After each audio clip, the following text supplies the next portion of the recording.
Hey guys, what's going on? Welcome back to the Foundry. I'm JB here with Slykiko, and today we're giving you guys a little review of Guardians of the Galaxy, the holiday special. We're a little late with these reviews, but we're trying to bring them out to you, crank them out to you guys, especially with all these reacts and other stuff. But officially, Andor review series is donezo. Miss Marvel's review series is donezo. We don't have anything really in the future besides catching up on a couple Marvel projects along with some video game stuff. But Sly, how you doing today, buddy? I'm doing phenomenal, bud. Thanks for asking. How are you? I'm doing swell. I'm actually pretty good. This holiday special, it put me in a good mood at the end of it. Good. I was actually feeling pretty solid. I, for one, really enjoy like seasonal episodes of shows, especially like The Office or South Park. Like those are some personal favorites of just something indicating the season. Makes me feel good. I feel that. Yeah. Yeah. But it's really interesting because Christmas is a concept on Earth. And it's just Chris Pratt. You know, he's the only Earthling here from Mushroom Kingdom here. So it was really interesting because everyone's trying to get this idea and this concept of Christmas, and Star-Lord is the only one who actually knows what happens or what is Christmas, and everyone has a weird interpretation and is like trying to understand it, which is kind of funny concept. But there's like 40 different alien races like going on here in the special too, which is kind of comical as well.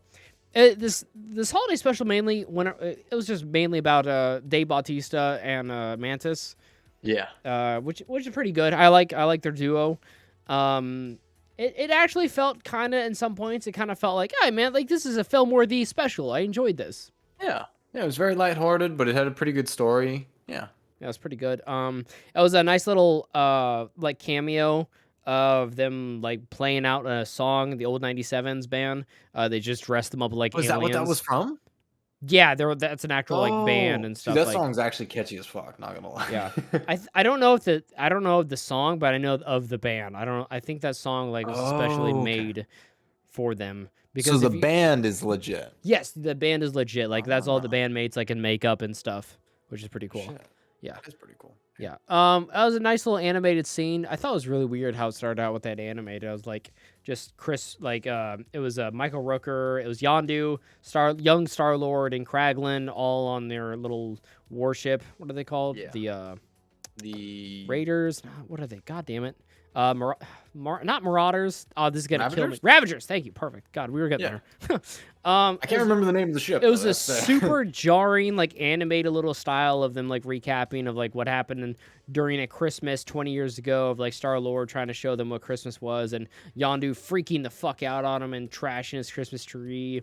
But like, that's not how I raised you, boy, and shit. Which is sad because I'm glad they had Michael Rooker back as the voice. I wish it would have done a live action. That would have been great because I just love Michael Rooker so much. Blue Yondu, Blue Merle. Blue Dawn too. Then like that was Kraglin explaining what happened. Like that's why Peter Quill is down because of the whole dealio. He's just sad about Christmas, and so it's them trying to give the Christmas spirit back to Chris Pratt, and they're also working in this weird twist where apparently Mantis is related to Star-Lord. Yeah, buddy. And what do we know anything about that slide really? Or how that came about? Not too much. It definitely stemmed from the whole like ego thing. And by ego I mean like actually Quill and technically Mantis's father, which I guess was a little bit foreshadowed from the actual, show, or not show, but the movie. Yeah. I feel like Guardians 2 really laid out a lot with the whole Mantis being related, because why else would he have brought one of his children along? And I think it was because of that unique talent that she possessed, her powers. Yeah, for sure. Which definitely came in handy on this little episode. They Drax and Mantis took a little detour. They went to Earth. It was a fun little just little montage of them interacting with Earthlings and some people recognizing them from, I guess, like the Thanos incident and stuff, which is kind of cool. I love when she ran at the guy dressing up as Steve Rogers. That was really funny. That was priceless. Yeah. Okay, that was funny. One of my favorite parts of the holiday special is the part where they go to the Hollywood. What's the fucking name of it? Oh my god! I live in California, and the Walk of Fame. Yeah. And they like what's his name? He fucking Batista's character, Drax. He gets like I'm like blanking tonight, man. It's been a day. Batista's character, Drax, is someone like walks away and like, thanks, God of War, Kratos or some Yeah, shit. that was great. And I That was made like, me laugh. bro, Yeah, they called him the God of War. that Like, was thanks, pretty God of good. War. Yeah, that was pretty good. I kind of like little like tidbits like that because one, like it's not too forced, and then Mm-mm. two, like it's pretty accurate. Like Yeah, it is. it kind of does give It that is. It vibe. goes Yeah. for it. Oh yeah, we got to see Cosmo actually voiced and stuff. That was Oh really cool. yeah. Yeah, Um, they recast Cosmo technically, not just like the actual look, but they gave Cosmo a different voice actor. Yep. I remember Cosmo sounding a lot more, I don't know, male at first in the Yeah, first one, it right? sounds childish. I actually have no memory of what Cosmos actually sounding like. I thought Cosmos was just a cameo. Like I don't remember them Yeah. saying anything. I remember I Howard the remember Duck Cosmo growling. talking, I don't know if they ever but spoke, but yeah. yeah, I don't remember them speaking. But yeah, they sounded more childish and stuff. They had Cosmos in the Guardians video game, which was really neat. Yeah. I Cosmo highly cool there. Yeah, I highly implore everyone should check that out. It's great. Implore. I don't think that was Bradley Cooper for Rocket, was it? I think it was, Was yeah. it? I didn't I'm hear. pretty sure, yeah. I didn't hear a lot of it. Didn't feel too Bradley Coopery. Yeah. Yeah, maybe they were just trying to cut down on the lines as well. You can tell they were trying to keep it in budget because it was like a $40 $40. It's a $40 movie. It's a 40-minute little special.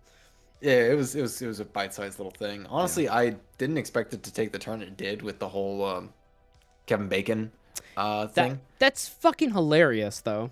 I love it. Yeah, I agree. That's really funny. I thought that was hilarious. The whole Kevin Bacon turned into like, what is this of Mantis and Drax going to Earth looking for Kevin Bacon because of Star-Lord's like he just loves Footloose, so he was like always Yep. talking about Kevin Bacon and saving the town and We whatnot got through you a dancing. gift.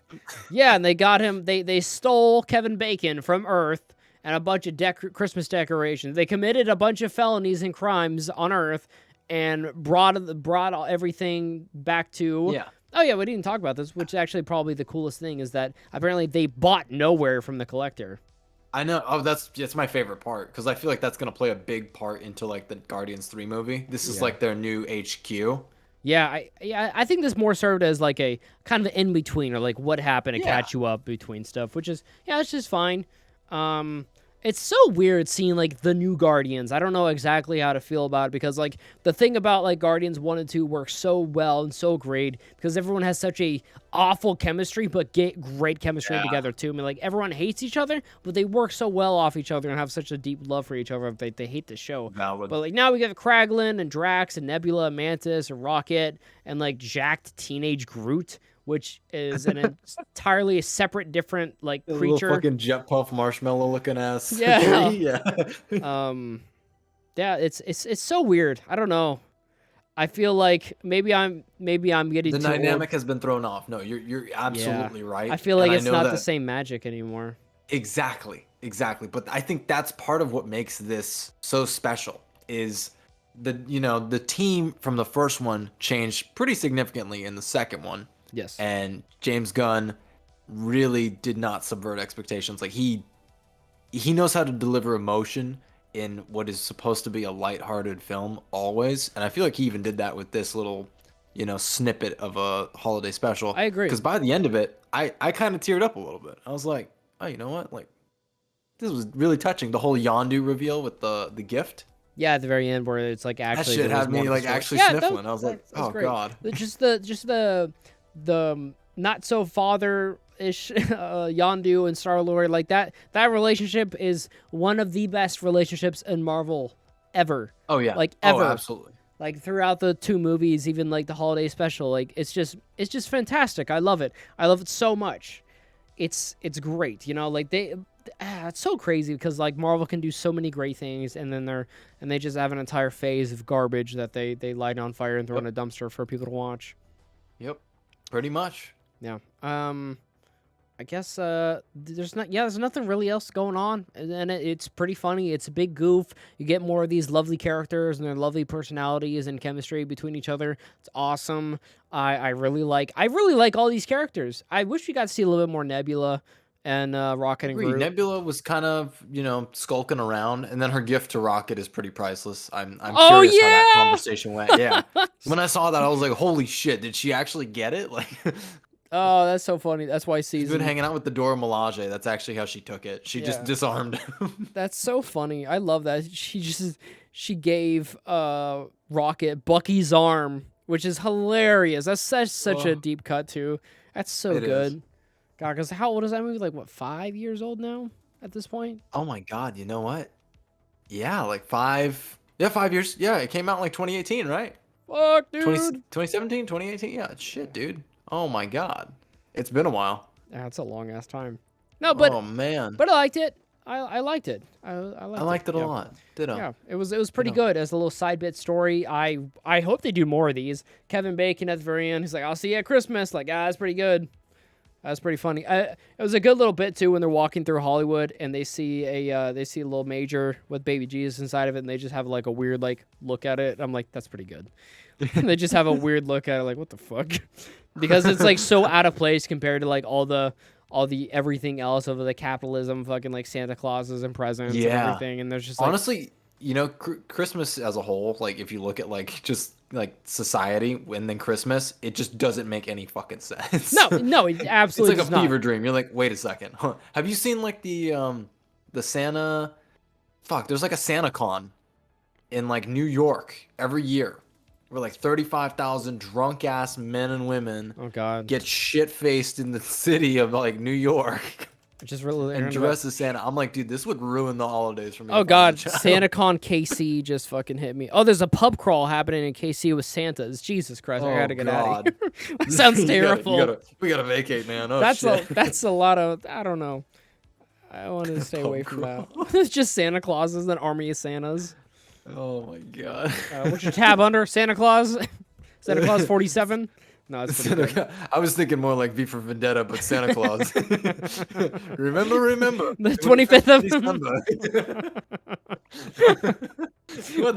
Very good. These are some deep cuts. Good bit there. All right, but that's all we got for you on that review, guys. If you enjoyed it, leave a like. Oh, shit. Numberinos. I give it a good old 7.5. I was gonna say, you know what? Yeah, I didn't even think about ranking this one, but yeah, I give it an 8. I give it an 8. I thoroughly enjoyed it. It didn't do anything that was like enough to wow me, but at the same time, I was like, compared to half of the shows that probably had like double the budget, and then like the movies that came out, this was the least disappointing. Yeah, it was the least disappointing too. I agree with that one. Like some well-established characters, I think, but their relationships with each other not so established. Yeah, in my book too. But there's that as well. But yeah, we'll go ahead and round it up. We'll call it at 8 over by the Foundry. If you guys enjoyed it, make sure to leave a like, share the video with your friends. We'll make sure to have more Marvel stuff coming out to you guys in the future. But we'll see you later on the next one. Bye, you guys. Bye.